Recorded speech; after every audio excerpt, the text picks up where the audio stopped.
सो recently American Republican politician Riley Moore ने FCRA bill के लिए एक स्टेटमेंट दी है, जिसमें ये कहते हैं कि ये बिल भारत सरकार को चर्चों और धार्मिक चैरिटी संस्थाओं के प्रबंधन व संपत्तियों को अपने नियंत्रण में लेने का अधिकार देगा। सेकेंडली, ये इसे ईसाई समुदाय पे सीधा सीधा हमला बताते हैं और इन्होंने ये भी कहा कि इससे दोनों देशों में तनाव आ सकता है।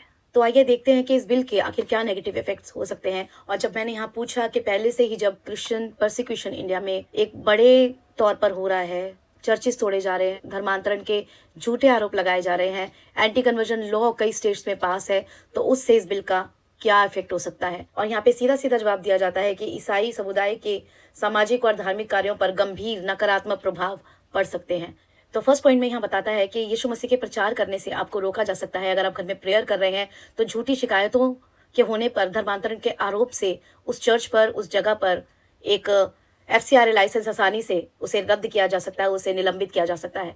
जबकि भारतीय संविधान हमें आर्टिकल 25 के अकॉर्डिंग पूरा यीशु मसीह का प्रचार करने की स्वतंत्रता देता है। सेकंड पॉइंट है यहाँ पर लूट एंड टेक ओवर। आप जानते हैं कि ईसाइयों के पास पुरानी लैंड्स यहाँ पर हैं, जिस पर अनाथालय, स्कूल, हॉस्पिटल्स चलाए गए। और FCRA बिल के अकॉर्डिंग अगर किसी संस्था का लाइसेंस रिन्यू नहीं होता तो गवर्नमेंट उस प्रॉपर्टी पर पूरा अधिकार जमा सकती है। आप यहाँ पढ़ सकते हैं नुकसान। और थर्ड पॉइंट यहाँ पर बताया गया था कि कानूनी सुरक्षा और न्यायिक समीक्षा का अभाव।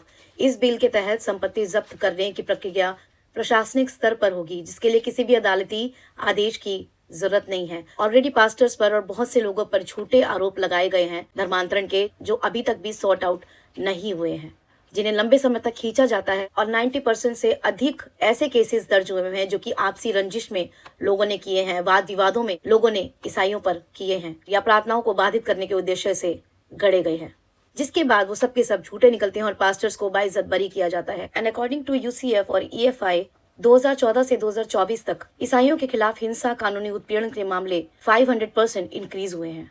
और इस बिल के पास होने से ये और भी बढ़ सकता है। इंडियन गवर्नमेंट इस बात को जानती है कि पूरा काम, जन कल्याण का पूरा काम, धर्मार्थ कार्य पूरी तरह से फॉरेन डोनेशन पर क्रिश्चियनिटी द्वारा इंडिया में किया जाता है, और उसको रोकने के लिए पूरी तरह से ये बिल काम करेगा।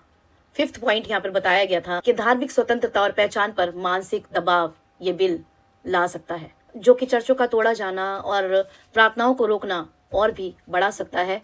इंडियन गवर्नमेंट में बिल चाहे कोई सा भी लाया जाए या कोई भी नया रूल बनाया जाए, बात तो पक्की है कि इन्हें सिर्फ और सिर्फ जमीन चाहिए, चाहे वो पेड़ों को काटकर हो, लोगों के घरों को तोड़कर हो, जंगलों का नाश करने से हो, उससे इन्हें कोई मतलब नहीं है। So Christians of India, keep this in your prayers.